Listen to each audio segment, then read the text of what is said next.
नमस्कार, आपण पाहत आहात पुणे लाईव्ह न्यूज. पाहुयात दिवसभरातील ठळक घडामोडी.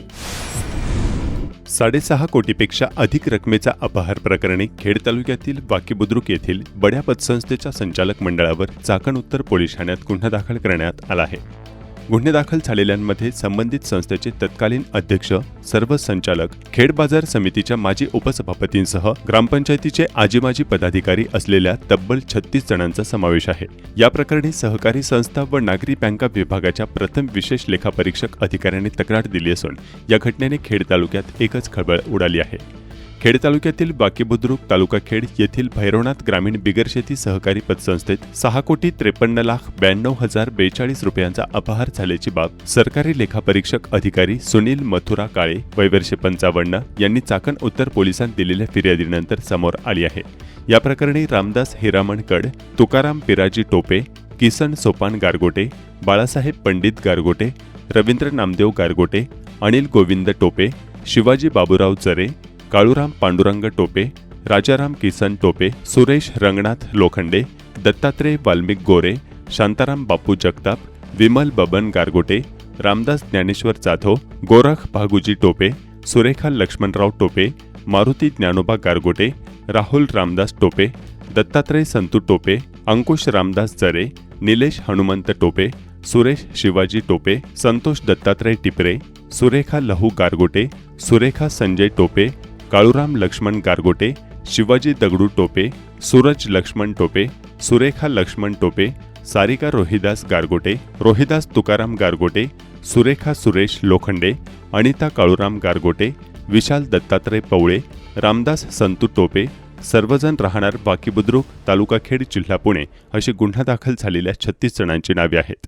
वाकी गावातील भैरवनाथ ग्रामीण बिगर शेती सहकारी पतसंस्थेत अपहाराचा हा संपूर्ण प्रकार सन 2013-14 ते सन 2017-18 या कालावधीत घडला असल्याचं पोलिसांनी सांगितलं आहे. गुन्हा दाखल झालेल्या सर्वांनी एकमेकांच्या संगनमताने आपापल्या आर्थिक फायद्याकरता पतसंस्थेचे मालमत्ता तारण कर्ज, सोने तारण कर्ज, वाहन तारण कर्ज, ठेव तारण कर्ज, वैयक्तिक कर्ज, जमीन की कर्ज, जमा पावत्यांच्या रक्कम जमा करून घेऊनही जमा न दाखवणे, बँकेतून आणलेल्या रोख रक्कम किर्दीस जमा न घेणे, बँक भरणा नावे दर्शवणे मात्र बँकेत जमा नोंद नसणे, बचत ठेव खात्यातून बोगस सहीने रक्कम काढणे, बोगस खर्च नावे टाकणे, पंतप्रधान गरीब कल्याण योजनेत गुंतवणूक दर्शवणे मात्र संस्था दप्तरी काही पुरावे नसणे, दैनंदिन ठेव कमी शिल्लक असताना जादा रक्कम नावे टाकून हात शिल्लक घटवणे, रोज किर्दीस आरंभी शिल्लक कमी घेणे आदी प्रकारे खोटी बनावट दस्तऐवज तयार केले. तसेच ठेवीदारांचा विश्वासघात करून सुमारे 6,53,92,042 रुपये रकमेचा अपहार केला असल्याचं सरकारी लेखापरीक्षक अधिकारी सुनील मथुरा काळे यांनी आपल्या फिर्यादीत नमूद केलं आहे.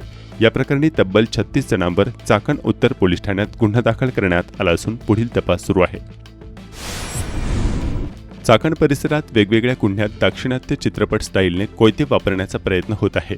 पोलिसांनी अशा कोयते वापरणाऱ्या तरुणांच्या मुसक्या आवळण्यास सुरुवात केली आहे. मागील काही दिवसांत कोयते वापरणाऱ्या मंडळींना पोलिसांनी हत्यारांसह जेरबंद करण्यास सुरुवात केली आहे.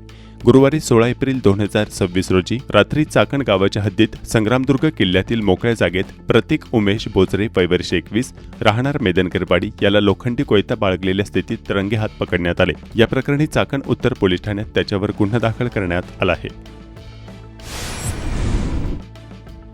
चुलत भावाने बहिणीवर अत्याचार केले. गरोदर राहिलेल्या बहिणीचा गर्भपात केला. त्यानंतर अत्याचार लपवण्यासाठी संबंधित अल्पवयीन मुलीचा जबरदस्तीने बालविवाह लावण्यात आल्याची धक्कादायक घटना समोर आली आहे. या प्रकरणी उत्तर चाकण पोलिसांनी पीडितेचा चुलत भाऊ, आई आणि पतीसह 7 जणांच्या विरुद्ध गुन्हा दाखल केला आहे. चुलत भावाची पत्नी गरोदर असल्यानं तिची देखभाल करण्यासाठी आलेल्या 17 वर्षीय अल्पवयीन बहिणीवर नोव्हेंबर 2025 मध्ये सख्या चुलत भावाने जबरदस्तीने शारीरिक संबंध ठेवले.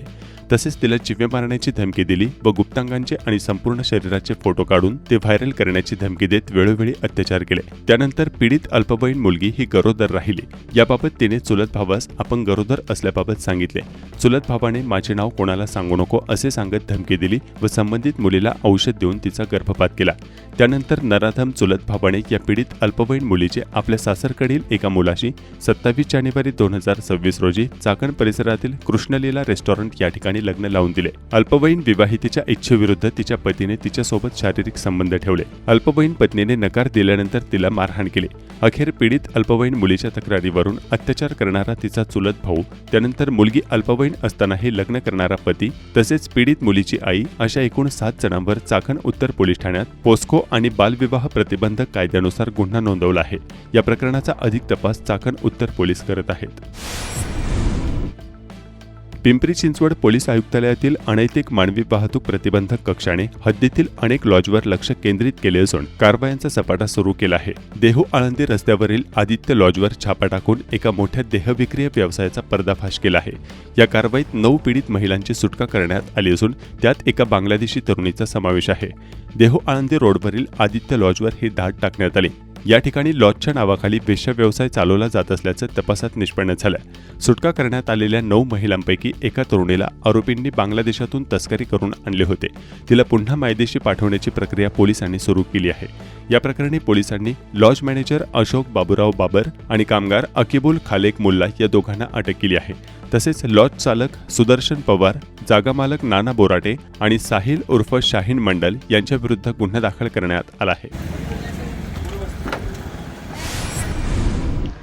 मलघेवाडीतील शेतकऱ्यांचा पाणी प्रश्न सुटला। बंधाऱ्यात साठले पाणी।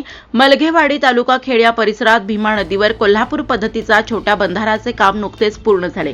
बंधाऱ्यात पाणी साचू लागल्यामुळे येथील शेतीचा पाणी प्रश्न मिटला असून ग्रामस्थ आनंद व्यक्त करत आहेत। मलघेवाडी, मांजरेवाडी, पिंपळ, शिरोली या परिसरात उन्हाळ्यात पाणी टंचाई जाणवत होती। शंकर मलघे, भगवान मलघे, राहुल मलघे, साहेबराव मलघे, गुलाब मलघे, सतीश मलघे व ग्रामस्थांनी पाठपुरावा करून 2021 मध्ये आमदार बाबाजी काळे जिल्हा परिषद सदस्य असताना जिल्हा नियोजन समितीतून सुमारे 1 कोटी रुपयांचा निधी या छोट्या बंधाऱ्यासाठी उपलब्ध केला होता। मध्यंतरी तांत्रिक अडचणी तसेच ठेकेदाराने काम अर्धवट ठेवले होते। दरम्यान दुसऱ्या ठेकेदाराकडून हे अर्धवट राहिलेले काम पूर्ण करण्यात असून लोखंडी दरवाजे लावून पाणी साठवण्यात आले। पाणी साठल्यामुळे या परिसरातील शेतीला उन्हाळ्यात पाणी मिळणार आहे तसेच विहिरींची पाणी पातळी टिकून राहणार आहे। या परिसरातील काही शेतकऱ्यांच्या शेतजमिनी नदीपलीकडे आहेत। पावसाळ्यात रस्ता बंद होत असल्यामुळे या झालेल्या बंधाऱ्याच्या पुलावरून विद्यार्थी तसेच शेतकऱ्यांना शेतमालाची ने-आण करण्यास सुरळीत होणार आहे। पुणे जिल्हा नियोजन समितीच्या माध्यमातून 2021 मध्ये या ठिकाणी या केटीवेची मागणी आपण केली होती आणि जिल्हा नियोजन समितीवर सदस्य असताना या ठिकाणी जिल्हा परिषद सदस्य असताना 1 कोटी रुपयाचा निधी या कोल्हापूर पद्धतीच्या बंधाऱ्यासाठी मंजूर झाला होता। त्यानंतर कामाला काही कारणामुळं, तांत्रिक कारणामुळं आणि कॉन्ट्रॅक्टरच्या अडचणीमुळं हे काम वेळेत होऊ शकलं नाही। परंतु नंतर कॉन्ट्रॅक्टर बदलून हे काम यावर्षी पूर्ण झालेलं आहे आणि पूर्ण झाल्याच्या नंतर पाणी अडवायचं काम आत्ताच झालेलं आहे आणि त्यामुळं या भागातील मलगेवाडी, मांजरेवाडी, पलीकडे शिरोली त्याचबरोबर या परिसरातील सर्व लोकांना पाण्याचा मोठा आधार होणार आहे। यापूर्वीसुद्धा वरच्या भागामध्ये आपण जाण्या येण्यासाठी लोकांना गावची काही लोकवर्गणी, शेतकऱ्यांची लोकवर्गणी आणि वैयक्तिक मी काही त्यामध्ये लोकवर्गणी अशा पद्धतीनं लोकवर्गणीतून वर एक आपण रस्ता पूल बांधलेला होता आणि लोकांची ही जी मागणी होती की याच्यावर स्लॅब झाला पाहिजे, तर हा सुद्धा एक नव्यानं पर्यायी 2 व्हीलरवाल्यांसाठी आणि शेतकऱ्यांना जाण्या येण्यासाठी पर्यायी मार्ग झालेला आहे। शेतकरी खूप समाधानी आहेत। हे पाणी अडताना मला बऱ्याच जणांचे फोन आले की या बंधाऱ्यामुळं आमचं या ठिकाणी चांगली सोय होणार आहे। त्यांनी मोठ्या प्रमाणामध्ये धन्यवाद दिले, त्यांचे मी आभार मानतो। आज आपण सर्वजण मंडळी या ठिकाणी सर्वच पदाधिकारी आहेत, प्रत्येकाचा आता नामोल्लेख करत नाही, परंतु जबाबदार पदाधिकारी या ठिकाणी नव्यानं जिल्हा परिषदला निवडून आलेल्या दीप्तीताई भोगाडे यांचे सासरे जयसिंग शेठ भोगाडे या ठिकाणी आहेत। पंचायत समितीचे आपले विद्यमान सदस्य दिलीप शेठ डुबे आहेत। पंचायत समितीच्या विद्यमान सदस्या गौरीताई मुरे यांचे वडील चंदन शेठ मुरे आहेत। त्याचबरोबर मार्केट कमिटीचे संचालक हनुमंतराव कड आहेत। माजी सभापती दशरथ शेठ गाडे पाटील आहेत. त्याचबरोबर माजी सभापती आपले आदरणीय दत्ता शेठ बेगडे आहेत. वाकी तालुका खेड हद्दीत भामा नदीच्या पात्रात एका व्यक्तीचा मृतदेह मिळून आलाय. 2 दिवसापूर्वी संबंधित इसम नदीत पडला होता. महेंद्रसिंग गिरासे, राणा सिंदखेडा, जिल्हा धुळे असे मृतदेह मिळून आलेल्या व्यक्तीचे नाव असल्याची प्राथमिक माहिती मिळाली आहे. खेड तालुक्यातील काळूस गावामध्ये भीमा नदीवरील बंधारा नंबर 2 येथे शेती पंपासाठी असणारे 100 केवीचे रोहित्र फोडून त्यातील 40,000 रुपये किमतीच्या तांब्याच्या तारा लंपास झाल्याची घटना समोर आली आहे. या प्रकरणी वीज वितरणाचे निखिल मुंडे यांनी उत्तर चाकण पोलिसात दिलेल्या फिर्यादीवरून अज्ञात चोरट्यांवर गुन्हा दाखल करण्यात आला आहे. राजगुरुनगर येथे अरिंजिया फाउंडेशनच्या वतीने आयोजित करण्यात आलेल्या आरोग्य शिबिरात 397 नागरिकांची मोफत आरोग्य तपासणी करून औषधोपचार करण्यात आले. शासनाच्या मालकीच्या असलेल्या पुणे जिल्ह्यातील 1,878 हेक्टर म्हणजेच 4,695 एकर जमिनी पायाभूत सुविधा आणि प्रकल्पांसाठी पुणे महानगर क्षेत्र विकास प्राधिकरणाला म्हणजेच PMRDA विनामूल्य मिळणार आहे. या जमिनींचा वापर प्रकल्प उभारण्यासाठी अथवा त्या माध्यमातून प्रकल्पांसाठी आवश्यक तो निधी उभारण्यासाठी प्राधिकरणाला करण्यात येणार आहे. प्राधिकरणाच्या हद्दीत सुमारे 800हून अधिक नावे आहेत. या गावांचा विकास आराखडा तयार करण्याची जबाबदारी या प्राधिकरणावर आहे. हवेलीसह पुणे जिल्ह्यातील 8 तालुक्यांमध्ये राज्य शासनाच्या मालकीच्या अनेक जमिनी आहेत. या जमिनी तशाच पडून आहेत. त्या जमिनीची राखण करणे जिल्हा प्रशासनाला अवघड जाते. अशा काही जागांवर अतिक्रमणे झाली आहेत, तर काही जागांवर येत्या काळात अतिक्रमणे होण्याची दाट शक्यता आहे. हे अतिक्रमण हटवण्याची जिल्हा प्रशासनाकडे कोणतीही यंत्रणा नाही. त्यामुळे अशा जमिनी पुण्यासह राज्यातील 4ही प्राधिकरणांना पायाभूत सुविधा आणि प्रकल्पांसाठी विनामूल्य उपलब्ध करून देण्याचा निर्णय राज्य शासनाने गेल्या वर्षी घेतला आहे. त्यानुसार पुणे जिल्ह्यातील 8 तालुक्यातील सुमारे 1,878 हेक्टर शासनाच्या मालकीच्या सुमारे 174 जागा प्राधिकरणाच्या ताब्यात देण्यात येणार आहेत. याबाबतची प्रक्रिया जिल्हा प्रशासनाच्या स्तरावरून सुरू करण्यात आली आहे. या संदर्भात जिल्हाधिकारी जितेंद्र डुडी म्हणाले, शासनाच्या मालकीच्या जमिनी प्राधिकरणाच्या ताब्यात देण्याबाबतचे आदेश मागील वर्षी राज्य शासनाने दिले होते. त्यानुसार अशा जागांची यादी तयार करण्यात आली आहे. त्या जागा प्राधिकरणाकडे हस्तांतरण करण्याची प्रक्रिया सुरू करण्यात आली आहे.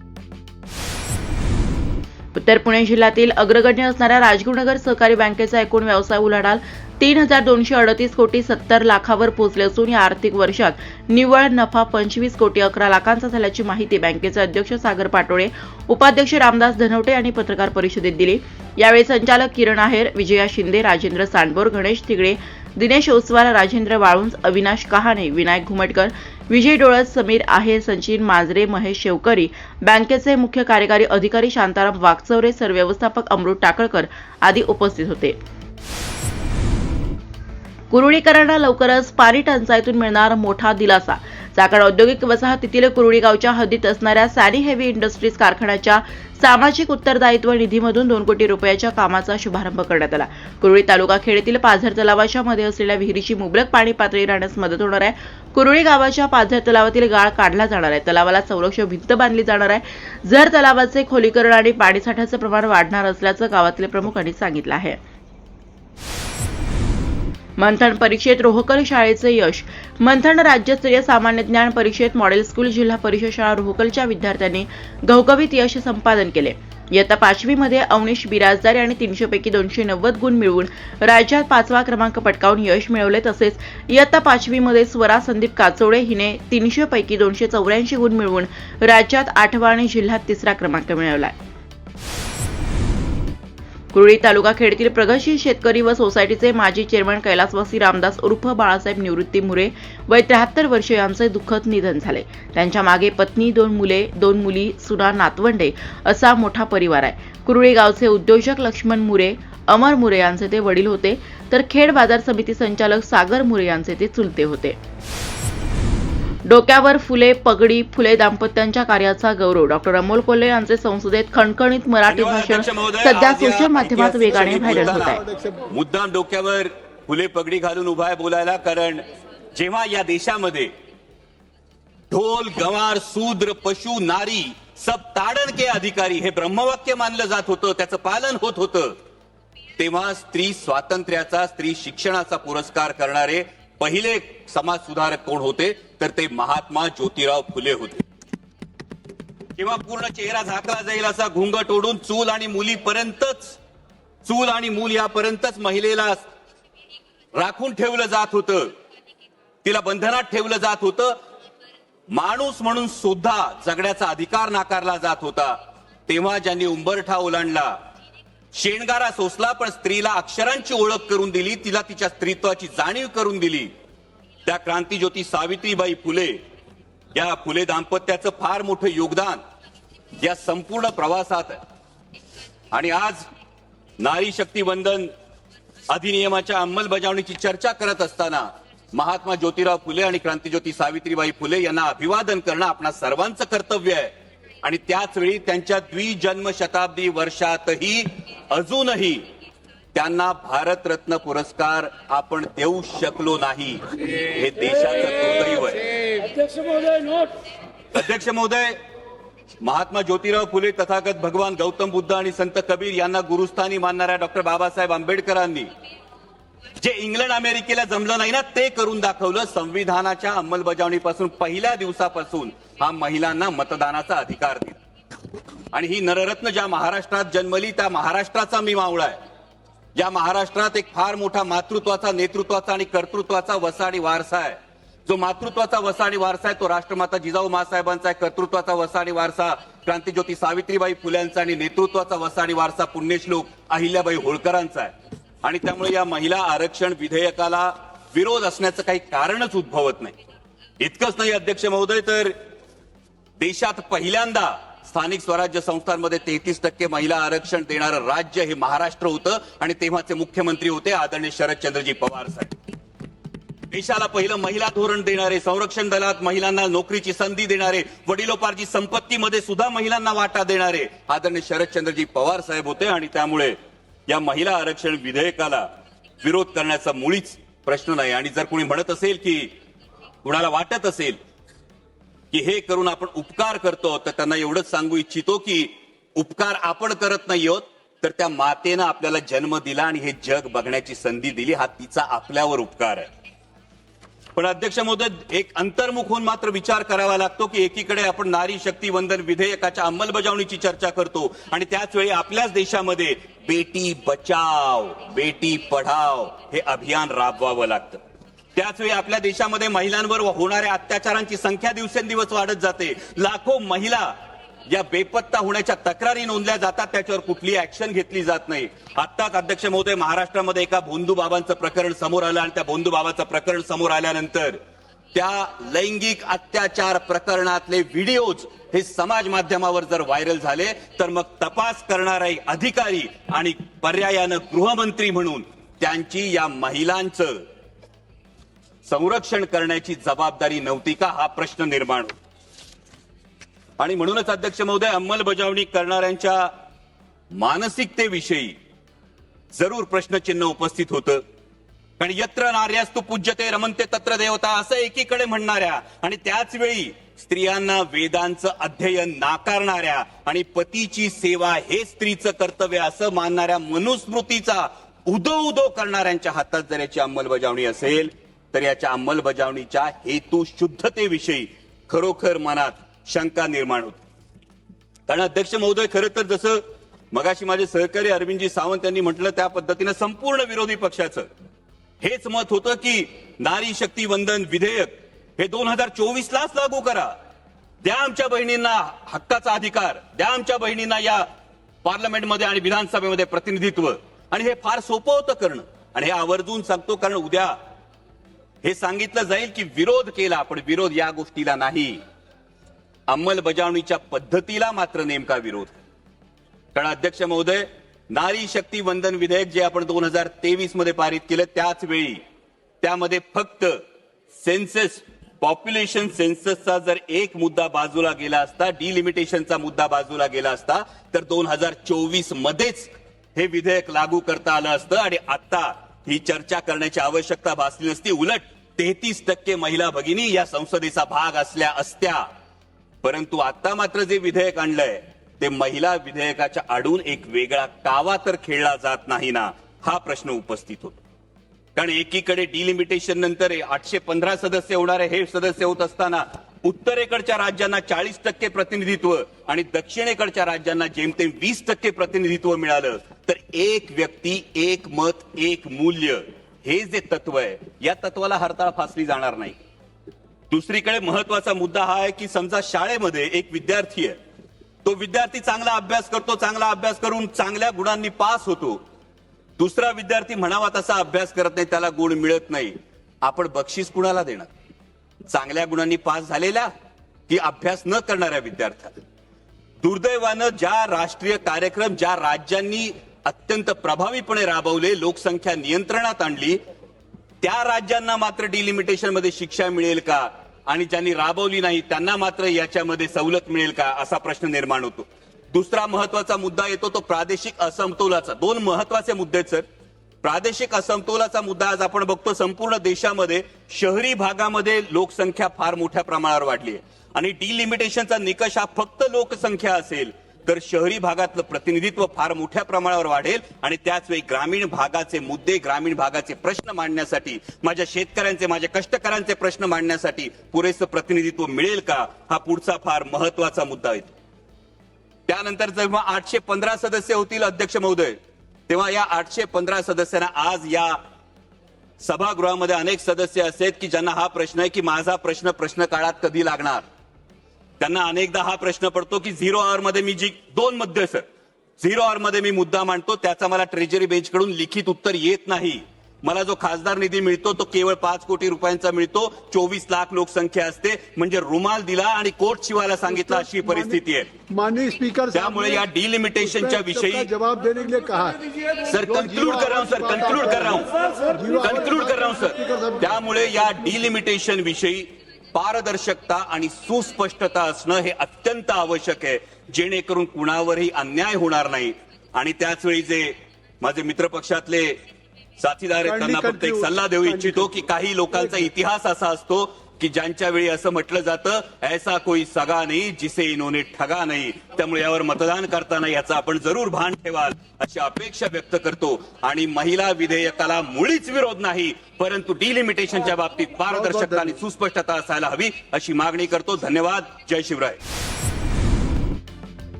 वाढत्या उष्णतेच्या पार्श्वभूमीवर नागरिकांनी सतर्क राहण्याचे आवाहन. खेड तालुक्यात दिवसेंदिवस तापमान वाढत होत असून 40 अंशांच्या पुढे गेलेल्या तापमानामुळे उष्माघाताचा धोका निर्माण झालाय. याच पार्श्वभूमीवर वैद्यकीय विभागामार्फत नागरिकांना आवश्यक ती खबरदारी घेण्याचे आवाहन करण्यात आले आहे. उन्हाळ्याच्या दिवसात योग्य काळजी घेतल्यास उष्माघातासारख्या गंभीर आजारापासून बचाव करता येऊ शकतो. उष्माघात ही एक गंभीर आरोग्य समस्या असून शरीराचे तापमान अत्यंत वाढल्यास चक्कर येणे, अशक्तपणा, उलट्या, डोकेदुखी, गोंधळ होणे किंवा बेशुद्ध अवस्था अशी लक्षणे दिसू शकतात. अंगात प्रचंड उष्णता जाणवणे, चक्कर येणे किंवा डोके हलके वाटणे, मळमळ, उलट्या होणे, तीव्र डोकेदुखी, त्वचा कोरडी व गरम होणे, गोंधळ, अस्वस्थता किंवा बेशुद्ध अवस्था असे प्रकार घडू शकतात. उष्माघात टाळण्यासाठी दुपारी 12 ते 4 या वेळेत उन्हात जाणे टाळावे. भरपूर पाणी आणि द्रव पदार्थ सेवन करावे. डोक्यावर टोपी, छत्री किंवा कापड वापरावे. सैल व हलक्या रंगाचे सुती कपडे परिधान करावेत. उपाशीपोटी बाहेर पडू नये. थकवा जाणवल्यास त्वरित सावलीत विश्रांती घ्यावी. लहान मुले, ज्येष्ठ नागरिक आणि बाहेर काम करणाऱ्यांनी विशेष काळजी घेण्याचे आवाहन करण्यात आले आहे. नमस्कार, आपण पाहत आहात पुणे लाईव्ह न्यूज.